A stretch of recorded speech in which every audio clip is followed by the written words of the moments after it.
जय हिंद। स्वागत है आपका हमारे इस YouTube चैनल में। आज हम चर्चा करेंगे स्थितिज ऊर्जा क्या होती है या फिर पोटेंशियल एनर्जी क्या होती है।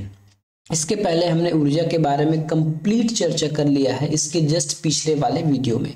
वो आपने नहीं देखा है तो पहले देख लीजिए, क्योंकि हर वीडियो में पिछली बातों को एक्सप्लेन करना बहुत ज़्यादा किचकिच काम है ना, उसमें समय भी कंज्यूम होता है। तो बस ये जान लीजिए, किसी कार्य करने की क्षमता को हम ऊर्जा कहते हैं। सॉरी, जब कोई कार्य किया जाता है तो जब तक ऊर्जा नहीं हो तब तक हम कार्य नहीं कर सकते। और इस चैप्टर में हम केवल गतिज और स्थितिज ऊर्जा के बारे में चर्चा करेंगे। एक मोटा मोटा ये जान लीजिए कि स्थितिज ऊर्जा क्या होती है। किसी वस्तु की विशेष स्थिति के कारण, ठीक है, किसी वस्तु की विशेष स्थिति के कारण उत्पन्न हुई ऊर्जा को हम स्थितिज ऊर्जा कहते हैं। हम स्थितिज ऊर्जा में उसको बाह्य कहीं से भी कोई बिजली या फिर अन्य माध्यम, पेट्रोल, डीजल, यहाँ से कोई उसको ऊर्जा नहीं देते, किसी वस्तु की विशेष स्थिति की वजह से, है ना। अब इसको आपको कैसे समझा सकते हैं, तो ऐसे समझिए, जैसे आपको इसमें इमेज में दिख रहा होगा, एक स्प्रिंग रहेगा, उस स्प्रिंग प्रेस कीजिए ना, आपको हाथ में, आपके हाथ में उसके विपरीत दिशा में एक बल लगता हुआ प्रतीत होगा, वही उसकी स्थितिज ऊर्जा है। ठीक है, कोई एक स्प्रिंग है, यदि आप स्प्रिंग को दबाने की कोशिश करेंगे तो जिस और आप फोर्स लगाएंगे, ठीक है, उस फोर्स के विपरीत दिशा में आपका गतिज जो पोटेंशियल एनर्जी है, स्थितिज एनर्जी है, वो काम करता है। जैसे आपने इस स्प्रिंग को प्रेस किया इस ओर, तो ये स्प्रिंग आपके हाथ को कुछ इस डायरेक्शन में प्रेशर लगाना शुरू करेगी, यही इसकी स्थितिज ऊर्जा कहलाती है। और इसी पर यदि कोई बॉल रख देते हैं और अचानक बॉल को छोड़ देते स्प्रिंग से, तो स्प्रिंग में जितना भी गतिज ऊर्जा उत्पन्न होगा, ठीक है, सॉरी, जितना भी पोटेंशियल एनर्जी उत्पन्न होगी, जैसे आप स्प्रिंग को मुक्त अवस्था में छोड़ेंगे, वो अपना एनर्जी ट्रांसफर कर देगा इस बॉल को, और ये बॉल कहीं दूर जाके गिरेगा। उसी प्रकार इस गुलेल चलाने वाले व्यक्ति को देखिए, ये रस्सी से या फिर कोई धागे से या फिर रबर से, सॉरी धागा तो नहीं होगा, रबर में एक कंचा फंसाकर, कोई गेट, गिट्टी, रेत, कंचा फंसाकर उसको स्पीड से क्या दे देता है, वेग दे देता है। वेग देने की वजह से इसकी स्पीड जो है बढ़ जाती है। ठीक है, वेग देने की वजह से इसकी स्पीड जो है बढ़ जाती है। कैसे बढ़ेगी? जब ये रबर अपनी पुरानी अवस्था में आने के लिए आतुर होगा, तभी ये अपने ऊर्जा को उस रबर में संचित ऊर्जा को उस छोटे से, चाहे वो कंचा हो या फिर गोटा पत्थर हो, उसमें ट्रांसफर कर देगा। तो ये होता है स्थितिज ऊर्जा। और स्थितिज ऊर्जा का उदाहरण है चाबी वाली गाड़ी, जो बच्चों को खेलने के लिए दिया जाता है।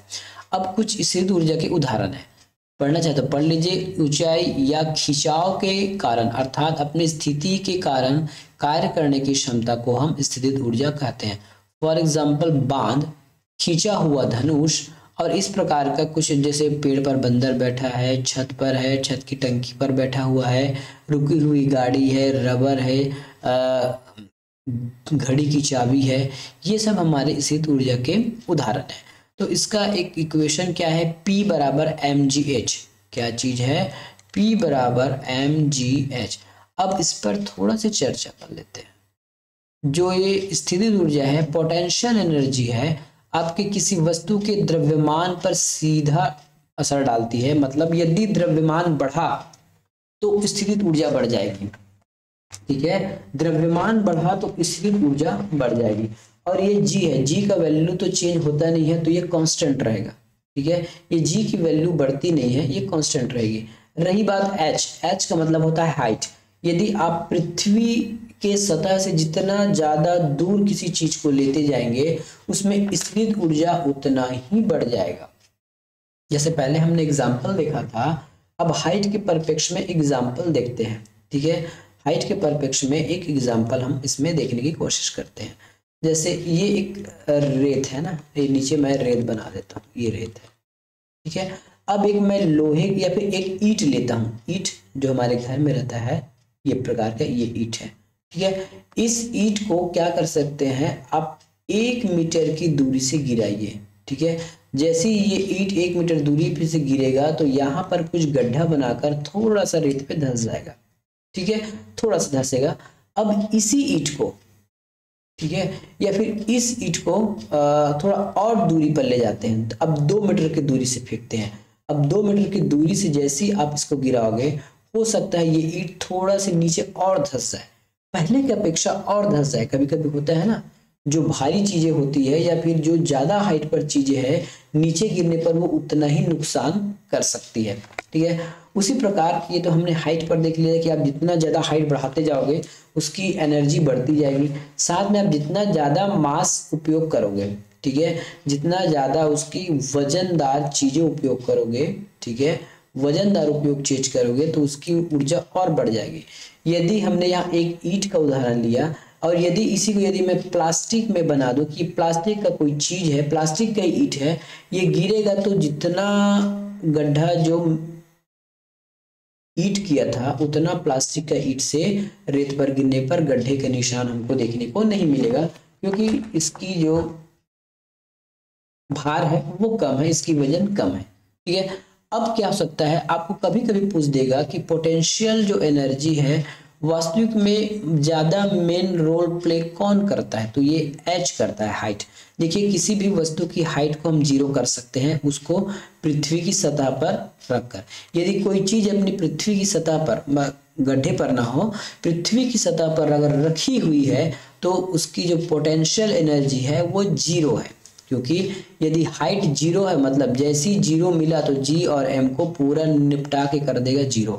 इसका मतलब पोटेंशियल एनर्जी 0 हो गया। और किसी भी वस्तु का किसी भी वस्तु का द्रव्यमान 0 नहीं हो सकता। ठीक है, तो सारा खेल किस पर डिपेंड करता है, हाइट पर। हाइट ज्यादा पोटेंशियल एनर्जी ज्यादा, हाइट कम पोटेंशियल एनर्जी कम। यदि हाइट 0 हो गया, धरातल पर कोई चीज को रखा गया है, तब उसमें स्थितिज ऊर्जा नाम मात्र भी देखने को नहीं मिलेगा। जी पर कोई खास डिपेंड नहीं करता, क्योंकि जी का मान लगभग सभी जगह एक बराबर रहता है 9.8। अब कितना भी हाइट चले जाइए, अब हाइट देखिए, वैसे तो माना जाए कि जितना आप हाइट करोगे ना उतना ज्यादा उसका पावर जो है बढ़ सकता है, लेकिन पृथ्वी के रेडियस के मामले में या फिर पृथ्वी के, ये मान लेते हैं पृथ्वी का रेडियस है, पृथ्वी के रेडियस के अपेक्षा या फिर उसके सापेक्ष ये जो जी की वैल्यू है ना वो कुछ भी नहीं होगी, या फिर जो जी की वैल्यू है वो कुछ नहीं होगी। इसलिए हम जी का मान को हम कांस्टेंट मानकर चलते हैं, उसको हम केवल और केवल गुरुत्वीय त्वरण लेकर चलते हैं, ना कि पदार्थ का गुरुत्वाकर्षण लेकर। ठीक है, तो ये था हमारे स्थितिज ऊर्जा। अब इससे प्रश्न कैसे आएंगे ये देख लीजिए। 50 किलोग्राम द्रव्यमान की एक वस्तु को पृथ्वी से 8 मीटर की ऊंचाई तक उठाया गया। ठीक है, उठा लिया गया। इस वस्तु में विद्यमान ऊर्जा की आपको परिकल्पना करनी है। ठीक है, तब आपको ये पता होना चाहिए कि हम स्थितिज ऊर्जा की बात कर रहे हैं कि गतिज ऊर्जा। जब भी गतिज ऊर्जा की बात करेंगे तो हमको उसमें क्या दिया जाएगा, त्वरण या फिर वेग। देखिए, कई बार देखिए ये क्वेश्चन अभी मैं बता रहा हूँ, आपको पता है कि ये पोटेंशियल एनर्जी वाला पार्ट है, लेकिन कैनेटिक एनर्जी भी तो हो सकता है। तो कैनेटिक एनर्जी का सूत्र है 1/mv²। ठीक है, तो हमको अंततः त्वरण वेग चाहिए ही चाहिए कैनेटिक के लिए। इसमें वेग की कहीं चर्चा है क्या, नहीं है। तब क्या हो गया, ये पोटेंशियल एनर्जी हो गया। पोटेंशियल एनर्जी मतलब mgh। ठीक है, देखिए m यहाँ भी है, m यहाँ भी है, बस यहाँ आपका g अंडरस्टूड है और h तो दिया ही रहेगा। ठीक है, चलिए अब गणना करते हैं, हमको पोटेंशियल एनर्जी यहाँ पे गणना करना है। तो P बराबर हो जाएगा, मास कितना है 50 किलोग्राम है। ठीक है, G की वैल्यू 9.8 होती है, मैं 10 ले लेता हूँ सॉल्व करने की दृष्टि से 10। ठीक है, और H दिया गया, क्या दिया गया है 8 मीटर, तो ये 8 मीटर हो गया। अब इसको सॉल्व कर दीजिए, कितना हो गया, तो सॉल्व करेंगे तो हो जाएगा 508 पंचे 40, 4 है ना, ये लगभग आपके 4000 के आसपास हो जाएगा। ठीक है, कितना हो जाएगा, 4000 के आसपास हो जाएगा। यदि हम 9.8 रखते हैं तो 2920 होता, 2920 जूल। ठीक है, क्योंकि एग्जाम में ज्यादा अंतर रहता नहीं है ऑप्शन का, तो आप 9.8 भी ले सकते हैं या फिर इसको भी लगा के आप काम कर सकते हैं। चलिए ठीक है, तो ये था हमारा पहला प्रश्न। अगला प्रश्न की ओर चलते हैं। अब इसी को आप कैसे बना सकते थे, और देखिए यदि आपको 9.8 नहीं लेना है तब क्या करते, 50 गुना 9.8 गुना 8। इस 9.8 के लिए हम नीचे 10 से गुना कर सकते हैं क्या, 10 से भागा लगा सकते हैं, बिल्कुल लगा सकते हैं। तो ये 98 हो जाएगा, नीचे 10 हो जाएगा और ये 8 हो जाएगा। अब इसको आप गुना भाग करके देख लीजिए, आंसर आपको वही मिलने वाला है। ठीक है, इस जीरो से ये जीरो कटा, 8 8 64 और 10, ठीक है, ये हो जाएगा आपका 2920। तो इस प्रकार से आप भी एक्यूरेट मान निकाल सकते हैं। अगला प्रश्न है, 5 किलोग्राम द्रव्यमान की वस्तु पृथ्वी से एक निश्चित ऊंचाई पर स्थित है। 5 किलोग्राम का कोई वस्तु है, कोई वस्तु, चलिए वस्तु ही बना लेते हैं। ये कोई वस्तु है, पृथ्वी से एक निश्चित हाइट पर है, ये पृथ्वी बना देते हैं, ये अर्थ हो गया है ना, ये वस्तु है, तो ये एक निश्चित हाइट पर है। यदि वस्तु की स्थितिज ऊर्जा 400 जूल है तो इसके आपको हाइट ज्ञात करना, ये एच आपको निकालना है। ठीक है, स्थितिज ऊर्जा का सूत्र होता है potential energy is equal to mgh। अब जो जो दिया गया उसको मान पे लिखते जाइए। हमको स्थितिज ऊर्जा दे दिया गया है 300 जूल, पोटेंशियल एनर्जी कितना दिया है 400 जूल, सॉरी 300 बोला, 400 जूल है। मास दिया गया है क्या, मास हमको दिया गया है 5 किलोग्राम, तो ये 5 किलोग्राम। जी की वैल्यू हमको पहले से पता है, तो या फिर लिख लेते हैं 9.8। ठीक है, हमको एच निकालना है, एच तो निकालना है। अब इसको सॉल्व कर लेते हैं, ये हो जाएगा 400, 5 इंटू 98/10। ठीक है, हाइट हमको ज्ञात करनी है। ठीक है, तो ये हो जाएगा हमारा 5 एकम 5, 5 दूना 10। ठीक है, 5 दूना 10। अब क्या है, कोई हाइट को एक जगह रखिए, बाकी को ट्रांसफर कर दीजिए। ठीक है, 400 ये ऊपर चले जाएगा तो 2 हो जाएगा और नीचे बच जाएगा हमारा 9.8 is equal to H height. ठीक है, इस पूरे को सॉल्व करेंगे। ठीक है, इस पूरे को सॉल्व करेंगे तो हाइट आ जाएगा हमारे पास। ठीक है, हाइट कितना आ जाएगा, इसको हम 2 से काटेंगे तो काट दीजिए, 2 से काटेंगे तो 49 बार में कटा, मतलब 400/49। पूरे को सॉल्व करेंगे तो ये हो जाएगा हाइट बराबर 8.16 हाइट मीटर, मीटर में रहेगा ना हाइट, मीटर 1.16 मीटर हाइट, और हाइट ही हमको निकालना था, ये हमने हाइट निकाल दिया। ठीक है, चलिए अब अगले प्रश्न की ओर बढ़ते हैं। ये प्रश्न आपको आ सकते हैं ना, क्योंकि फिजिक्स में न्यूमेरिकल ज्यादा होता है, आपको न्यूमेरिकल याद करके ही चलना है। 100 मीटर ऊंचे एक मीनार से गिरी एक किसी पत्थर के पास कितनी स्थितिज ऊर्जा होगी यदि वह पत्थर 400 किलोग्राम का होगा। कुछ नहीं है, हमको पोटेंशियल एनर्जी पूछा गया है, mgh पूछा गया है। m की वैल्यू क्या है, तो m की वैल्यू है 400 किलोग्राम, तो लिख लीजिए ये, सॉरी 40 किलोग्राम, 40 किलोग्राम हमने लिख लिया। कितना हाइट है इसमें 400, सॉरी जी कितना होगा, जी का वैल्यू हम 10 लिख लेते हैं। हाइट कितना दिया गया है 100 मीटर, बस हो गया, मान निकालिए, put up the answer.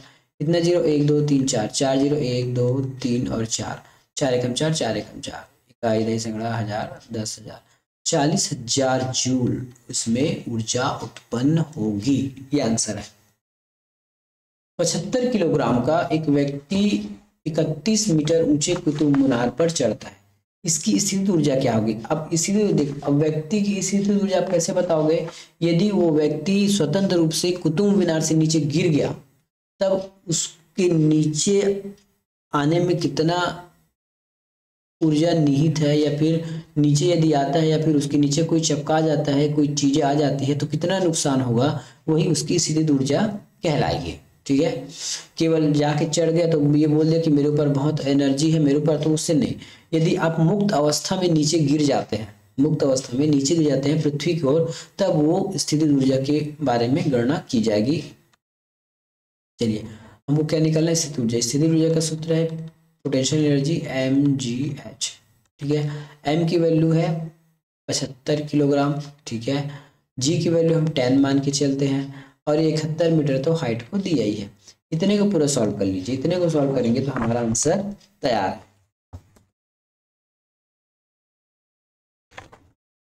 53,250, 53,250 joule ऊर्जा उस व्यक्ति में निहित रहेगा। ठीक है, उस व्यक्ति में निहित रहेगा। तो ये था आज का हमारा स्थितिज ऊर्जा के बारे में चर्चा। यदि आपको चैप्टर पसंद आ रहा हो तो जरूर चैनल को सब्सक्राइब कीजिएगा, वीडियो को लाइक कीजिएगा। मिलेंगे नेक्स्ट वीडियो में, धन्यवाद।